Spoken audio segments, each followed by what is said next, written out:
Welcome to Triangle BNI. Today's show is brought to you by Simply Done Concierge. All right, folks, we're middle of November, which means we got holidays coming up, which means your to-do list just grows every hour. The team at Simply Done Concierge can help you get things done, can help you be in two or three places at once. So go to simplydoneconcierge.com. Let them know what you're looking for, what help you need over the holidays. They'll bring a professional team out there to help you, and you can be even more productive, and all your friends and family will be very impressed. So go to simplydoneconcierge.com. Hi, everybody. My name is Mike Manning. Each week on Triangle BNI, we bring you a local small business success story. If you are not familiar with BNI, it is Business Networking International, the world's largest networking organization. Our little slice of heaven here in the Triangle, Raleigh, Durham, Chapel Hill, and the surrounding towns. Each week, 33 chapters meet, almost 600 members. Our goal is to help each other grow our businesses. And our local small business success story today is Eric Faison with Patriot Supplies, LLC. He does conceal and carry classes. He sells ammunition. We'll get to that in a second. He is a member of the Smithfield Strategy Group, BNI group. They meet 8:15 on Tuesday mornings at the BIA building in Smithfield. Eric, good morning. How you doing today? Good morning, Mike. How are you? I'm doing Good, great. good. Glad to have you on here. We're going to talk, folks. Just want to tell everybody up front. Eric does conceal and carry classes, so we're going to talk about that. We're going to talk about ammunition. We're going to talk about safety and training. None of these are political statements. I'm not telling you what to do, what not to do. Just bringing on another successful small business owner in case this is something you're interested in, and he's got a good backstory. So, all right, Eric, conceal and carry. A Yes, lot of sir. this stuff, it's a hot button. It's a It hot button, really and I is. know you get in the middle of discussions, people for it, people against it. But what are some, I think tomorrow you are the speaker at your chapter meeting, correct? Yes, sir. Yes, All sir. right.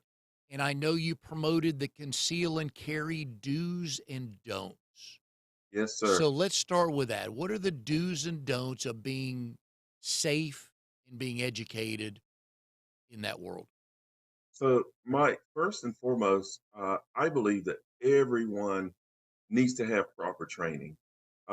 We all have family members, and there's definitely nothing wrong with our family members. But, I have family members as well, and some of them act as doctors. None of them have been to school to be a doctor. So I can only take that understanding or that advice so far. I would say the same thing with any type of firearm training and safety. Go to an expert, um, get the correct understanding. Yeah, because if you're going to buy it, you need to know how to use it. Hopefully you Yes, never will need to, but you've got to know that, and I'm with you. I wish more people would be educated on when and how and questions like that. yes, yes. Because statistics show, Mike, that more individuals that have not taken any type of training have accidental shootings, Mm. and it's just it just kind of comes along with the territory. If you're untrained in a certain area, there can be hiccups in that area. Do more people come to you because something has happened to them, or they want to be prepared for if something does happen to them? Most of my students have been victims of some type of um, issue or concern. So most of them come out of a fear of something else happening. And males versus females? Um, I've actually had about half and half. And the reason why I say that is because I also run ladies only Mm. classes. So um, I've had a really, really big mixture of both. Uh, but I get more clients whenever I do a ladies only class. Younger versus older that come to you. How does that break down? I would say middle age, Okay. middle age. Yes, Okay. sir. Um, the and it's interesting talking with some other folks that do what you do. They, and I know, let me see if I say this right. Early on, many things were made for males, Yes. clothes, shoe. I mean, all that stuff. Right, and then eventually, hey, we got to start making it for women and kids and stuff like that. And so, a lot of the initial handguns, how you carry them, where you carry them, were made for Yes. men, and for women, it's completely different. Yes, it is. It's totally different.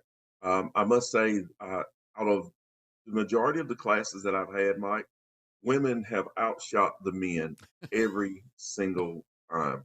And I believe it's because men are so it's their nature to just conquer everything and just do it. The ladies, on the other hand, they really pay attention, and they have their posture right. Uh, they look for their sight picture. They have a better understanding on how it actually works once I explain it to them, and they get on the range and they outshoot the guys hands down, hands down. Yeah, because I think most guys, and I think we can pick on our kind, the male kind, they just want, yeah, did you see the size of the hole I blew in the Yeah. sheet there? But it was on their seventh shot. Whereas women want to, and no surprise, my wife would do she would, has done the exact same thing. The process. Tell me how Yes. I get to Yes. that point so I understand how it works. So no Yes. surprise. But yeah, guys, we're not, yeah. Yeah. Yeah. Now, how did you get into this? So years ago, um, I'll kind of start with the ammunition side of it. Years ago, my wife and I, we love to shoot, and we just happened to go to a certain store. I won't name it. We would go to a certain store, and they were out of 9 millimeter bullets. And I was like, well, that's crazy. So I spoke to a sales associate, and they said we didn't have any to come in on the truck. So I went to another store. And then that's whenever I found out that there was a shortage. And this was the latter part of 2019.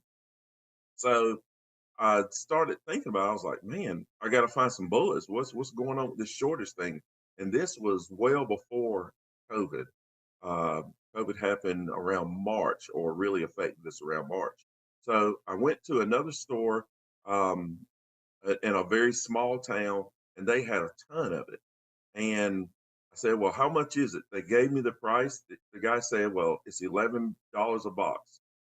I said, okay, give me a couple boxes. And then I started talking to some friends at work, and they said, man, it's like $50 a box. So I went back to that store, and I asked the guy, I said, man, what do you have in stock? And he told me. I said, I'll buy every bit of it. I said, when's your next truck coming? And he told me, and I was there that morning. And again, I bought every bit of it. And I had told the guys that I knew, I said, hey, man, if you guys are paying $50 for it, I can get you some for 45. That's a Yeah. pretty good deal. And it was, I mean, I did that for a few months. Well, the store that I had went to, they were a couple months behind in knowledge of knowing about the or realizing that it was due to COVID. So I started there, and I was like, man, this thing is just going crazy. I made a ton of money in just a couple months, and I said, well, I'm going full time. I'm just gonna start looking for different suppliers, different vendors that I can pull from. And right now, I have about 47 different suppliers that I pull ammunition from. Wow. What were you Yeah. doing before this? So I worked at Caterpillar right here in Clayton, North Carolina for 24 and a half years. And it was almost to the point to where it cost me money to go to work. So I, I left there last October, a year ago, and I started doing my business full time. Are So I you did it. good? I did it, part time for uh, about 2 years, and then that last year I just went full time. Are you checked out on driving a lot of big, heavy equipment the Caterpillar leases and sells? Yes, I was actually in human resources for about 11 years as a trainer. And what were some of your favorite pieces of equipment to learn to drive? Oh man, the small wheel loader by far. I don't know what that is. So some call it a front end loader. Oh, yeah. Um, big rubber tires with Yep. one big bucket on the front. It's about 12 and a half, 13 feet tall. Nice. Yeah, Were yeah. you able to drive that or drive any of those on job sites anywhere? No, not on job sites. We Okay. actually had our own demo area. So at the Clayton facility, that is uh, where most dealers come to get a better understanding on most of the machines. Uh, And we had a development center there on site. my 5-year-old grandson loves excavators, Oh yeah, oh yeah. and his mom grew up in rural Virginia, Uh huh. and they go visit quite a bit. And my grandson's uncle Uh huh. works for a plant up there, and his dad has some equipment. So one day, I guess about 3 or 4 months ago, Oliver actually got to sit in his first excavator, and he could not have been happier. Oh yeah. Oh yeah. Oh yeah. It's exciting. Yeah, because I remember back in the day growing up, I'm sure he had the same thing, those big old yellow Tonka dump trucks. Yep. Yeah. And it, Every year at Harvest Festival in Clayton, they have a touch a truck, meaning that the kids can go out there and they would typically have um, two or three or four different machines out there. Kids can take pictures, they can climb in and out of them. So real fun for the kids. yep. Do you have brothers and sisters? Yes, sir. I Right. do have one brother. Younger or older? He's older. Okay. Well, tell me if he did this to you, because this is what I did to my little brother. We're about a year and a half apart, Uh huh. and he wanted to hang out too much with me. I'm like, no, we're not doing this, right? So I would put him on the dump truck and just push it and see where it went. Yeah. No, he never did that, but there was some times where I didn't like him so much. Yeah. Yeah. There's a lot of times my brother didn't like me till we got older is when he started liking me a little bit more. But yeah, Yeah, yeah. sometimes he might hit the wall, sometimes he might tip over, and I just pick him up, put him back on there, and like, here, let's Oh try yeah. this again. So, Oh but yeah. yeah, but when you drive by construction sites, though, yeah, those little kids. I remember growing up and all those machines moving. It's like, all right, and Oh yeah. I think those guys are paid pretty well, correct? They are. They are. Yeah, heavy equipment operators, they are paid very well. Yeah, Yeah. yeah, Because you think about it, you're placing a person on a $400,000 machine. hmm Yeah, you don't want a $15 an hour guy on almost a half $1 million machine. No, there'd be a lot of people lined up for that job, even at $15 an hour, right? Oh yeah. Uh, or some of the folks that come to you, is it one of those that they've always been thinking about getting trained, or are they learning to shoot a gun, or do they want that conceal and carry permit? So it's almost a two-sided coin. There are some that come and they genuinely want the training. They want to understand how to use a firearm and how to protect themselves. And then there are others that, out of I would say, somewhat of a fear, um, they want their concealed carry so that they can buy multiple guns, as many as they want, um, in the least amount of time. I would say, because the paperwork is definitely um, pushed through a lot quicker if you have your concealed carry versus the store having to, do all of your background and run all your information, and you fill out a lot of paperwork um, in order to purchase. You just give them your credentials, your ID, and answer a few questions, and you're out the door. Are the background checks different if I walk into a store to buy a gun versus coming to one of your conceal and carry classes? the process is still the same. Okay. All right. In the conceal and carry, you can how do you have if I leave my house with a gun and I've got a conceal and carry permit, where am I allowed to have it in the car? Can I take it out of the car with me? You can have it in the car, you can take it out of the car, uh, you can conceal it on yourself. There's just certain buildings and places that you cannot carry a concealed weapon. Government buildings, banks, schools, Yep. uh, you cannot you cannot conceal carry. I bet you get and I in BNI, there's a number of seats where people, "Oh, that's what you do." "Hey, Eric, I got a quick question for you." You have one of those seats, don't you, once they find out Oh what you yes, do? yes. I get questions every meeting. Yes, sir. And just if you're out and about, they see your shirt, it's like, "Hey, quick question. What are some of the questions people ask you when they find out what you do?"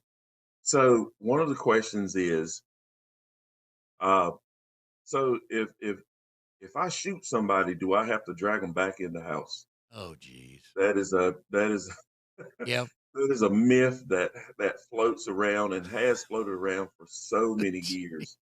And I share with them, there's a show called CSI, Yeah, Crime Scene Investigators. If you shoot them outside, their DNA is still outside, yep. and they're going to know about it. So Yeah, I do get a lot of questions like that. and they'll see the way you drag the body through the grass, up the steps, and it was raining outside, but yet they're in the house, yeah. You're Oh, exactly right, Mike. I didn't even You're think exactly about right. that being a question, Eric. Oh yeah, yeah, yeah, yeah. Or I'll get the question of, so if someone pushes me or hits me, I can shoot them, right? No, you can't. Yeah. Uh, you have to be in fear of your life. Do But those yeah. are just a few. Do I wonder in a situation if people say, "I gotta believe Eric, I gotta believe there's guys that another guy's pissing him off," and they state, "I have a conceal and carry permit." Would you like this conversation to go further? Right, I gotta believe guys trot that out, right? Yeah, probably, Oh, probably, jeez. probably. Some probably have tried that. But the thing about concealed carry and throughout the training, the entire time, a really good instructor is going to be sharing with you, walk away, find a way to walk away, find a way to walk away. I mean, and we constantly repeat that because it's not so much of having it and the first person that cuts you off in traffic, you shoot their tires out. That's in the movies. Um, but a really, really good instructor, they will give you so many different scenarios on how can you walk away because you know I'm not a lawyer, I'm not an attorney, but some of the questions that will come up will be, uh, well, what did you do after they said whatever? Well, I went back to my car and I got, okay, so that shows that you had the opportunity when you went back to your car to get in your car. So, really tough questions will come out of that. And we really teach you how to just walk away unless your life is, in Yeah. imminent danger. Yeah, because the whole goal is not to use it. That's right. That is right. Yes, sir. Do you get couples coming to classes together, Yes. Yes. Yes. and one has been wanting to do this, and the other one has been probably at times a little hesitant? Yes. A little hesitant. And Mike, I must say, men, it's our nature to um, it would definitely be in your nature before you even come to my class. You're probably going to be telling your wife, "Hey, when you get in there, and I'm going to show you some stuff before you get in front of the instructor." Yeah. And most guys will say, "I don't want you to make us look bad." Oh, you're So kidding. yes, so typically whenever it's a couple, normally I would notice that the wife at some point during the training she'll just kind of shut down and won't say much. Because after one or two breaks, the husband typically goes and says, "Why'd you ask that Okay. question? We talked about this at home." And they kind of shut down, and then I've almost, um, I've pretty much lost a student in that class because of that, and it W- happens quite often. Which is why your women only classes are so popular. They're so Yeah. popular, and they really learn, and they get to ask all of the questions that we as guys would think are just, Yeah. weird questions. And Yep. they're so comfortable in asking those questions. My public service announcement to guys watching and listening, don't be stupid. Okay. Just let your wife or whoever you're bringing with you ask all the questions they want. Yes, It's like, yes, man, yes, yeah. Yeah, yes, I shouldn't be surprised at that. yeah, yeah, Another point you brought up, um, last couple weeks, I think, is there is or going to be an ammo shortage. yes, sir, yes, sir. It is. It's already starting to affect. It's definitely affecting me. I have noticed prices go up over the course of the last few weeks. I can check on a case of a certain item, and then 2 days later, Mhm. it's went up by $30 on that same case. So with all what's going on in the world and two wars happening, there's definitely going to be a shortage. Um, in this year coming up. January, February is projected. Wow, and no idea how long that may last, right? No idea. No idea. I Will really wish I knew. will you be able to find other vendors, or it's just gonna be tough everywhere you look to get ammo? It's going to be tough pretty much everywhere that you look. I kind of anticipate um, some of my vendors are mom and pop, operations, and if they have a really good base, then they'll survive. But if not, the you know you I may lose a few of my suppliers due to that. Yeah, Yeah.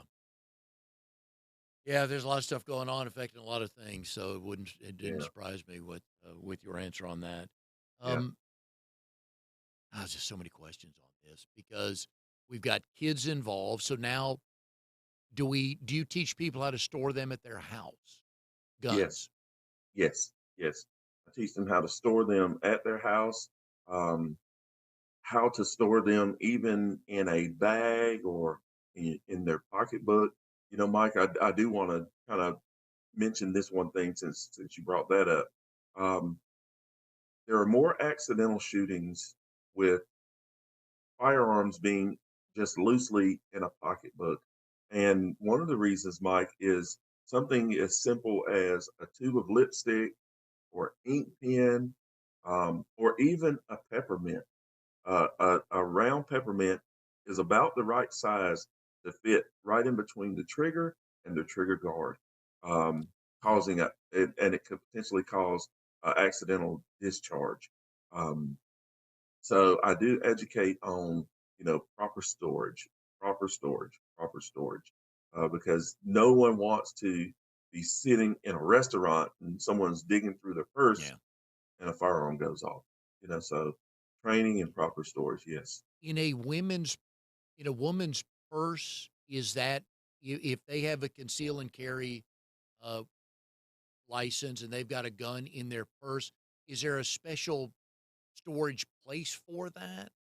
Yes, sir. So they actually make concealed carry bags now to where, it looks just like a regular purse, but in the back side, there's actually a holster built in.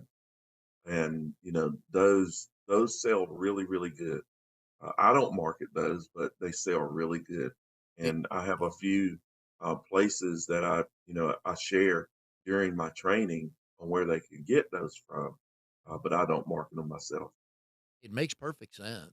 It really makes perfect sense. Wait, Yeah. so a female with a conceal and carry weapon is probably going to be in her purse, In most cases, right? yes. What about with guys? Um, Waistband. And same thing for guys. Guys say, "Well, I got my little pocket pistol and I'll stick it in my pocket." Well, Ooh, you also got your keys in yeah. there. If you got any change in your pocket, something about the size of a nickel can still, you know, have an accidental discharge. So, Man. there's a lot of pocket holsters as well. It's called a Okay. sticky holster, and it actually stays in your pocket if you have to pull your firearm out. Interesting. Yeah. Okay. Does it if I'm looking at you, if you've got that in your pocket, could I tell that? No. Oh, wow. Okay. Good to know. Your wife is Daphne, and she is also a conceal and carry owner. Yes. Yes. All right. And she it took me a while to really get her up to speed. She went and got her concealed carry, and each time I would ask, I say, "Hey, you got your gun with you?" "Oh no, I left it at the house." I'm Mhm. like, "Okay, well, why did you get that?" So, but now, out of, whenever she travels or what have you, she typically keeps it on her now. I would imagine that's probably common for a lot of new concealed carry owners. Is I've got Yes. it. I'm just not ready to carry the gun out of the house with me yet. Yes, yes. Yeah. Yeah, because And that. then for some, it's almost like a cell phone. Oh wow, where's my Yep. phone? I, or where's my gun? Yeah, Yeah, because that's a big deal taking it out of the house for the first time. yeah, yeah. And to be honest with you, I've heard more people say it looks like everyone's staring at me the first time Wow. they take it out. Because it's something that they're just not used to having Yeah. on them, and it just seems like everyone is staring at them. Interesting. Yeah, Hadn't thought about it, but I get that. Yeah. yeah, And yeah, yeah, you're the only one that knows it. Yeah. yeah, yeah, yeah. So one of my favorite questions to ask people on the show when they are married. Uh-huh. So tell me, how did you and Daphne meet, and do you both tell the story the same way? No, we never tell the story the same way, Good. but Now, my side of it is the right way. well, let's hear your side of it. So I left Johnston County in the well, whenever I was in ninth grade. I moved to Raleigh, and I went to Athens Drive. So I met her at Athens Drive, and I was a really, really cool kid. And I was very popular. And this is my version. Everyone wanted to know me. Everybody wanted to hang out with me, of course. And I saw her, and I was trying to talk to her, and she wasn't really trying to have it. So I kept it moving. And later on, I happened to work for this company, and I was actually working at the Lowe's, doing some work at the Lowe's in Cary, and I saw her, and it just sparked again, and and I asked her, I said, "Hey, you want to hang out?" And we were just hanging out. It really wasn't any dating or anything like that. We were just hanging out, and and it kind of started there, and a few months later, I asked her to marry me after about 6 months of hanging out. Wow. Right. Yeah, yeah. So where was the first official date? So the first official date was we went to it was a restaurant, just a regular restaurant, and nothing fancy. Um, and we were just hanging out, you know. Um, I do remember my very first kiss. It was at the Food Lion. It was in the parking lot of a Food Lion. I was going to get a loaf of bread out of the store, and I looked there. I said, "Can I kiss you?" And I know it sounded dorky, Mhm. but 30 years ago, hey, it worked. And how old were you when you asked her that question? I was 23. All right. I was Did she 23. hesitate at all on the answer? No, she did not hesitate. She did not hesitate. I And it was a peck. It was just a quick peck. Yeah. I didn't try to, Uh, go all in. I was a gentleman. I was and a gentleman. that was in your car. Yes, And yes. let me guess, you strutted all the way into the store and through it, didn't you? Oh my God, man. I was 150 pounds wet, but I felt like a giant.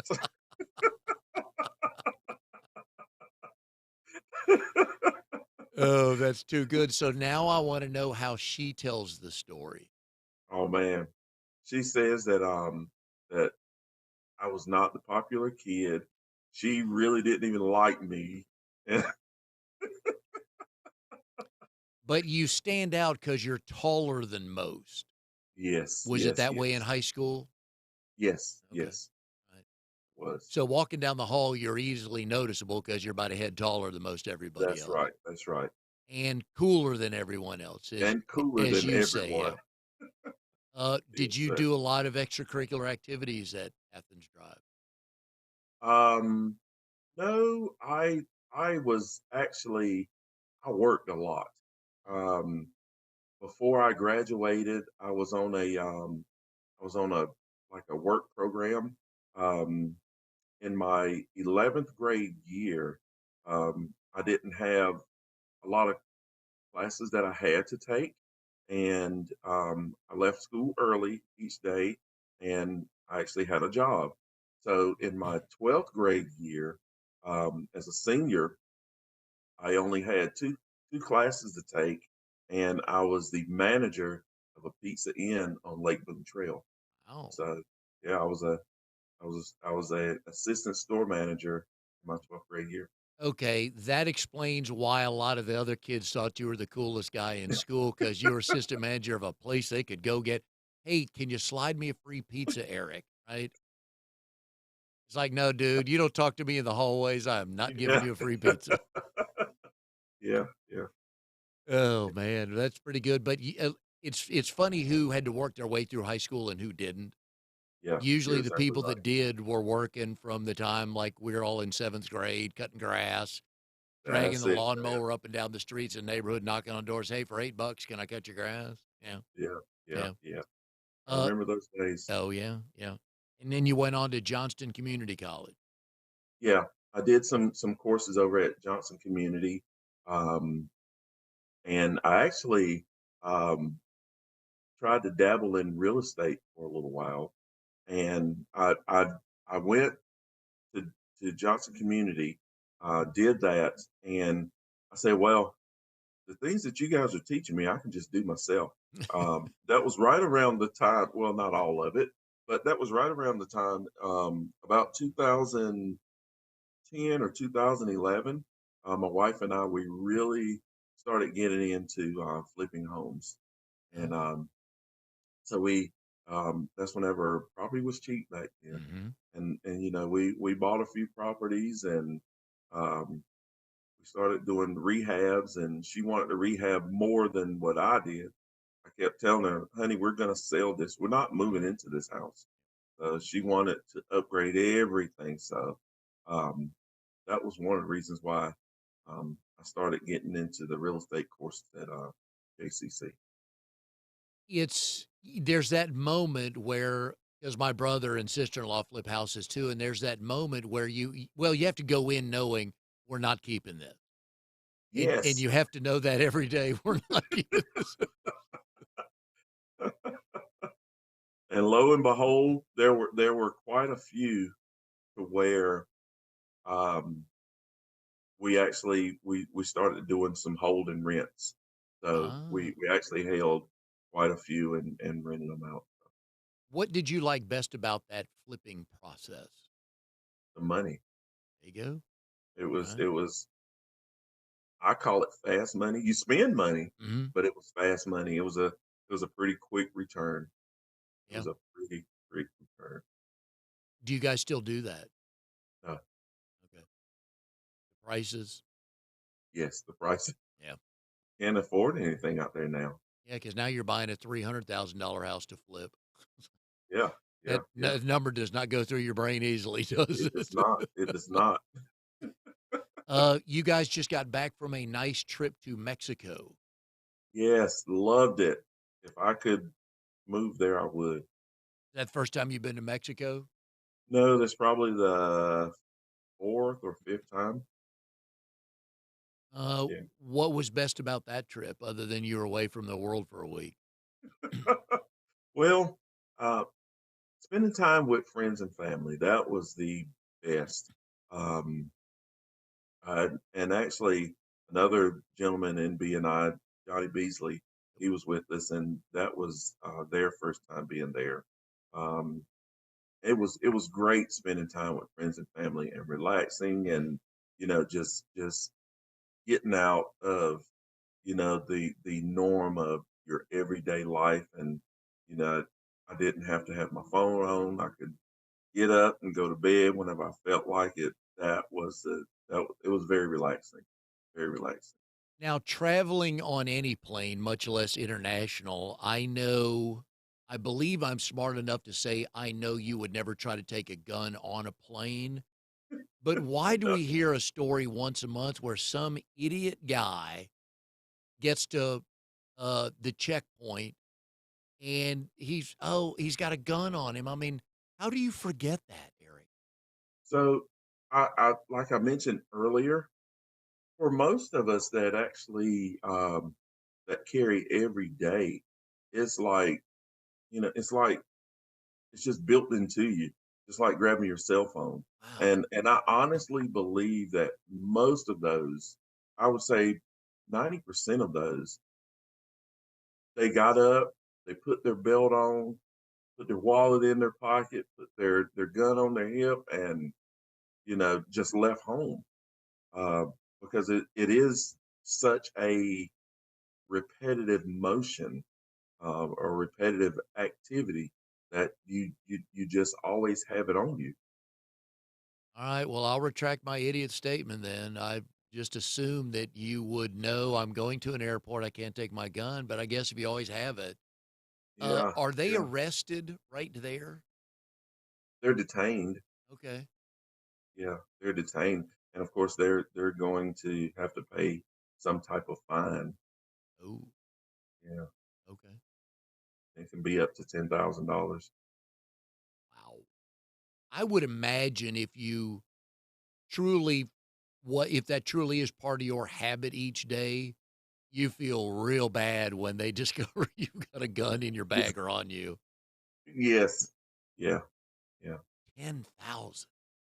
yeah. Well, got to get people's attention, right? Got to get people's attention. And $500 probably just won't do it. No, they'll Wow. throw that away. All right. So if somebody is thinking about getting their conceal and carry license, what do they need to think about before they come see you or another trainer? So they need to think about uh, what they want to get out of that training and seek to get that out of the training. Uh, Write down questions that you want to know when you get to that training. Uh, Find a reputable trainer, not a fly by night. Hey, I'm just doing it, and you don't want to. You want to make sure you're getting a really good trainer. Ask your friends, ask your coworkers, ask your family, and also even if you don't already have in mind what type of gun that you want, uh, still get the training. Uh, Even for my training, I don't allow any firearms or live ammunition inside of my classroom, except for what I bring. I don't require any students to bring anything. I provide the firearm and the ammunition, and I do that all for safety reasons. New owners, new guns, they just don't mix, Yeah. and they're trying to do weird stuff behind the firing line that I may be unaware of, and don't want to have an accident. If someone doesn't know a trainer, none of their friends have done this, but they've been wanting to do this, and they go searching on the internet for somebody, what what do they need to see on their website that goes back to your point of that they are legitimate and certified? Uh, NRA, Okay, because you yeah, are you're a certified NRA instructor. yes, sir. Yes, sir. So that And tells that them that, NRA is very accredited. Yes, sir. okay. Can you put on conceal and carry classes without being a certified NRA instructor? Um, I don't know the legal side of that. Uh, I just don't know. okay. But But that's for the state of North Carolina, you must be NRA certified. excellent. That's a good bit of wisdom for everybody as you move forward. Make sure you find that when you do that. We've Yes, been sir. putting Eric's phone number up on the screen here. Other than the phone number, Eric, how else can they get in touch with you? They can reach me on social media, Patriot Supplies LLC on Facebook. Right. And Yes, sir. folks, Eric's brought it up a couple of times, talking to an expert. Sometimes we need to take it out of our hands and go to somebody who has been trained, can answer the question correctly. Yeah. So you won't ask somebody one day, can I drag the body in the house? Oh man. But yeah, if you have any questions, please give Eric a call. He'll help you answer any questions and kind of try to help you figure out what the next steps are, but go to a professional like Eric who is trained. So Eric, enjoyed having you on the show today. Thanks for all the Yes, knowledge. sir. It's the first time we've talked about this. And Yes, again, I sir. did not want to make it political, not taking a stand on anything. Right. People are going to do what they want to do, but you got to have the right information, don't you? That's right. Yes, sir. All right. So good luck. You got a few more classes scheduled towards the end of the Yes, year? sir. Matter of fact, I have one scheduled this coming Saturday at 8 a.m. in Selma, North Carolina. Okay. And you can reach out to me at 919-669-8845 if you need any more information. Okay. Folks, go learn. If you're going to do it, go learn it so you'll know how to handle it, how to carry it, and when not to ask questions about, can I use it here? So, Eric, again, appreciate the time. Thanks for all the knowledge, and we'll Yes, see sir. everybody next time on Triangle BNI. Yes, sir.